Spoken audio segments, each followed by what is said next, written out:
Hi people. Let's look at one specific database and let's look at searching for a scholarly topic within that database. This is part of a bigger series on research, especially for academic writing, but not limited to academic writing. This could be for things you need to find out as a consumer or as a citizen. Anytime you need factual, accurate information that you know you can trust, a database is one place where you might get some of that information. Now, NCLive is one example of a database. It's available to anybody in North Carolina. Even if you're not in North Carolina, this could still be useful to see because all these databases and search engines have a lot in common. They're built with a lot of similar thinking. Here's NCLive. Now, when I get to nclive.org, the first thing I see is that big obvious search box. That's totally a decoy. That is a decoy, just skip it. Find the little tiny advanced search below that. When I get to advanced search, I get a place to put in some keywords and places to set some limits. These are the details that are going to be different in your database if you're using a different one, but these are always the concepts are always the same.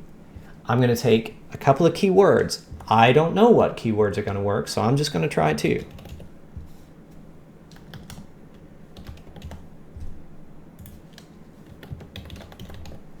From a previous video in a previous video, I cover how to generate a list of keywords and the fact that you're going to keep improving it. You're going to keep adding to it.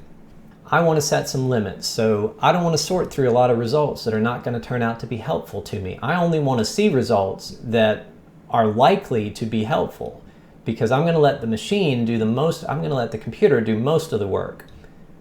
So if I am searching for accurate information that I know I can trust, it needs to be recent. So I'm going to limit my publication date to the last 3 years, maybe 5. Now the content types that have the most of what I need tend to be journals and eJournals, so I'm going to select those. The discipline, I'm very carefully leaving on any because some of my experts, I don't know they're experts. If I'm trying to save the dolphins, my obvious experts that I can think of myself are marine biologists. But I don't want to limit to that because some of my experts might be people that recycle plastic. You go, wait, why? How? Well, because one of the threats to dolphins is plastics in the ocean. And if we recycle more plastic, you get the idea. But I don't want to say, so discipline, I want to leave that for any type because the person who's writing about plastic might not know anything about dolphins, but they can tell me how to keep plastic out of the water. Language you can set to any type. That's often not a big deal unless you're getting a lot of results in languages you don't speak, but you can set it. I want to limit my results to items with full text online. Unless you are in the physical library and you're going to walk over to the physical shelf, it's really frustrating to find a great article that you can only see the first page. Nope, just show me everything online. Only show me those. I also want to limit to scholarly materials, including peer-reviewed. And that's really the winning combination is scholarly materials, peer-reviewed, and journals and eJournals, because the journal editors are the ones who have the reputation to maintain by only publishing accurate information. And that includes the peer review process. I want to exclude things that are not usually as helpful. They can be, but I don't want to look through a bunch of articles that turn out not to be useful to me for the one that might be. So I'm just going to leave out the newspapers because they usually don't go into enough detail. I'm going to leave out the book reviews because they don't tell me enough about the book. It's somebody's opinion. I'm going to leave out the dissertations because that's somebody's first attempt at science writing. And honestly, we usually get better as we go. So I'm going to skip their first attempt at science writing. It's accurate, it's factual, it's harder to read. I'll catch them on their second one, their third one, their fourth one. Do not expand your results past outside your library's collection. That turns off all these boxes you just checked. Right? So I picked a couple of keywords. I don't know which one. I've limited so that I've got recent, scholarly, peer-reviewed, full text online articles, mostly from journals and eJournals, excluding the other options. Then I'm going to search. All right. 390 results, that's good. I'm going to read like the first 10. When I look at this one, comparison of phthalate exposure between common bottlenose dolphins and something. But this is pollution and bottlenose dolphins. Okay, this sounds like a couple things. First, it sounds like it answers part of my guiding question, so I'm gonna want to read this one. Second, it sounds pretty sciencey. I'm going to be learning some vocabulary terms, and I'm going to keep that little list of my vocab because I've either got to explain the same terms to my readers or listeners, or I've if I use the term, then I've got to define it for them because they're not going to know either, right? I may pick up some new keywords. If I did not have bottlenose dolphin in my keyword list, now I know I can add it.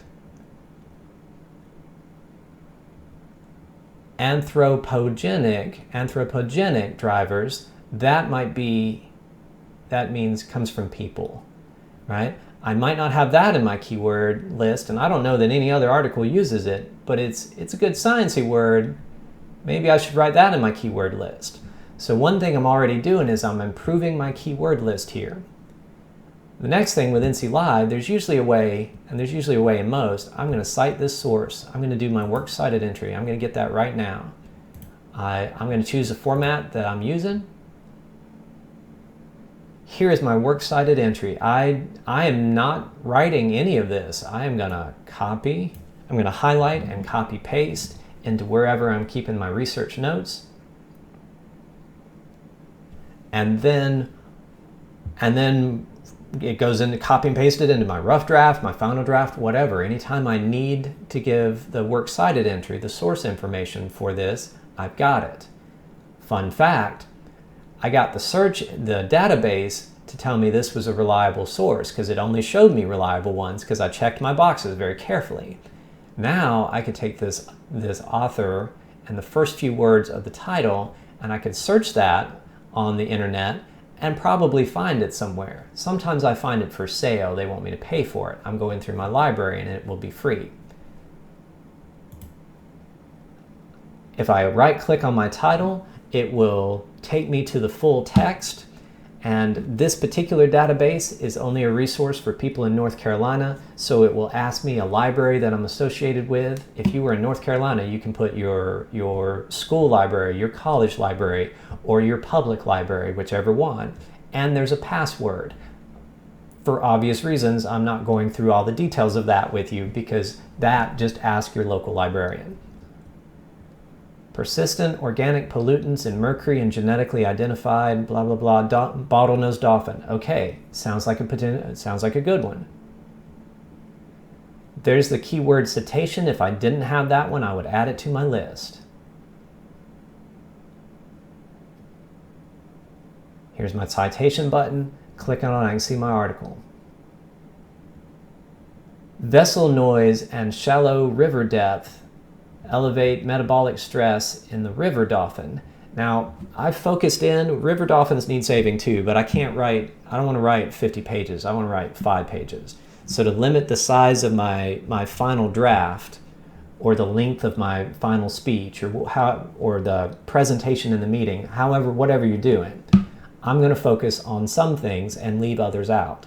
So this article about river dolphins, not exactly helpful to me, but this part about vessel noise, that's intriguing because that's a different type of pollution than I had been thinking about. That's noise pollution.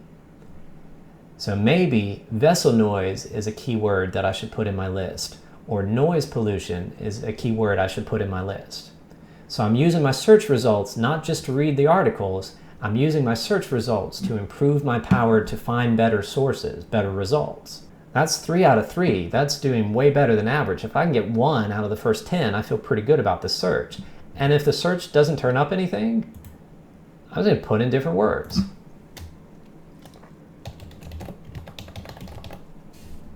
I can change them both. We learned, I just try a new search. Make sure it kept my boxes. Usually if I use the back arrow in NCLive, it will keep the boxes, but it's good. Yep. Right? And then just do a new search with new keywords. I don't know what the magic 2 keywords are, and the database is not as good at guessing what I need from any couple of words I put in. And it can't handle a phrase really at all. To review, NCLive is a good example of a database from a library.